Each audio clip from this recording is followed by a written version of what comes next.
gonna taste it to see if there's enough flavor from the stock. On! Alright, new video, new series. This is gonna be episode 2 of the Risotto Chronicles, where I experiment with as many different risotto flavor profiles as I possibly can, and with it, being such a versatile dish. Today we have more of a classic, risotto al fungi, or translated to risotto with mushrooms. Now, as we all know, every good risotto starts with a good stock, and we're better than to start with a nice homemade vegetable stock. So we have some corn on the cob, and then as well as some diced up carrots, celery, onions, and 4 garlic cloves.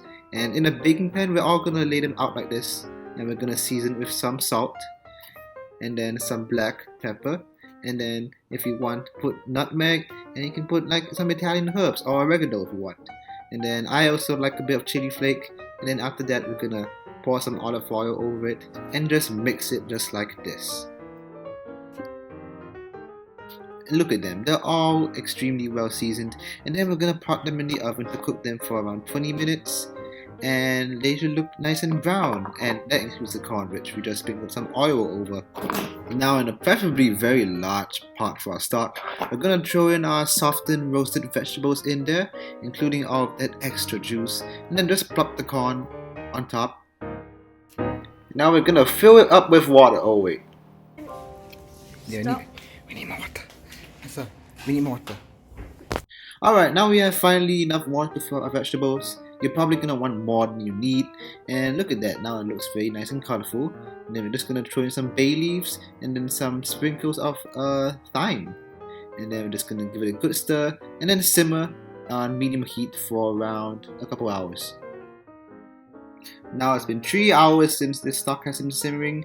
As you can see, all the vegetables are soft and it's a very deep color, so we're just gonna turn off the heat. Alright, let's talk mushroom game. We have some nice Portobello mushrooms here that we're going to use in 2 different ways. And then over here we have some nice washed Shimeji mushrooms. Very nice and white to give it some nice bright color. And then some Chinese mushrooms as well that have been soaking in water and has become brown, which will really deepen that flavor. Okay, so first we're going to wipe these Portobello mushrooms very thoroughly just to get rid of all that grit. And then we're going to use 2 of them to be roasted for our portobello steak. We're gonna put some oil, some salt, maybe too much salt, and then some black pepper, and then we're just gonna make sure that they're all covered to go in the oven for around 20 minutes. And then for the rest of the portobello mushrooms, we're gonna slice them in a pretty long manner, and then dice up the shiitake mushrooms very finely and have them all ready to go. Alright, so in a medium heated saucepan, we're gonna melt some butter over it to saute these mushrooms, and we're gonna add in the portobello mushrooms first because they take the longest to cook. So we're gonna add a bit more oil to speed up the cooking process and get some color.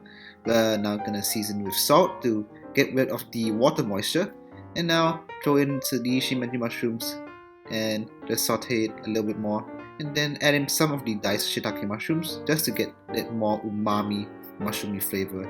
Maybe a bit of black pepper as well, and just keep on sauteing until they look very nice and caramelized. So yeah, I tasted one. It tasted like perfection. Look at that, look at that. Then just set it aside for you to cook your risotto in the same pan. Now we're gonna start on the risotto. So we're gonna put some olive oil first and then get it heated up. And then after that we're gonna add in the diced onions, and then we're just gonna sweat them around until they turn semi-translucent. And then we've got some rosemary twigs that we can add in for some flavor. And then we're going to add in the leftover diced shiitake mushrooms and then cook them up for a little bit. And then, as usual, we're going to put the arborio rice into the pan. Just get it all mixed up with all the ingredients inside. And then now, after we stir it more, we're going to add some white wine to give it more of an aromatic flavor. So you definitely want to put a little bit more than I did. Maybe just half a cup more. Wait. You know what? I don't even know my measurements. Just more than that. And then now we're going to put our first ladle of stock in. And we're just going to stir it around until most of the stock has evaporated. And then as we all know, this is going to be a repeating process where we continuously add stock and more ingredients and flavorings as we go on until the risotto is perfectly cooked. So Enjoy this montage!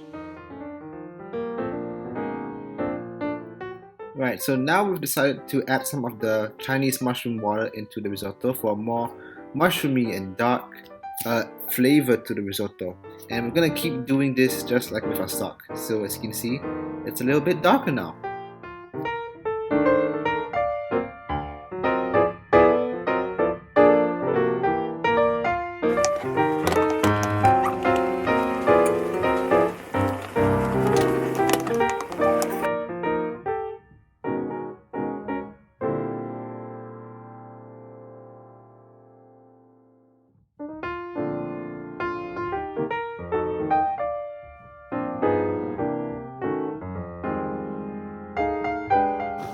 Now that the rice is approximately 80% done, we're now gonna add some cream to give it more of a creamy texture towards the end and make it more rich and flavorful and delicious.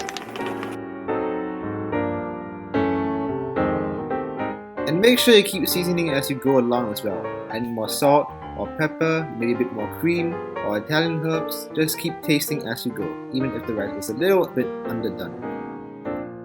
Alright, now that the rice is just about cooked, we're gonna add back the cooked mushrooms back into the risotto so that the risotto and the mushrooms can finish cooking while being mixed in together. There we go, just give it a nice, thorough stir. And once it's done, we're gonna finish it off with one final knob of butter. I know it's a lot of butter. And then kill the heat and add in some shavings of Parmesan cheese just to give it that nice, sticky, satisfying texture when you eat it. And that should be done. So yeah, as you enjoy my montage of plating up this risotto very nicely, I hope you guys enjoyed the recipe video. It turned out much better than I expected it to, and I am looking forward to share more risotto adventures with you, so stay tuned for the next episode. Thank you.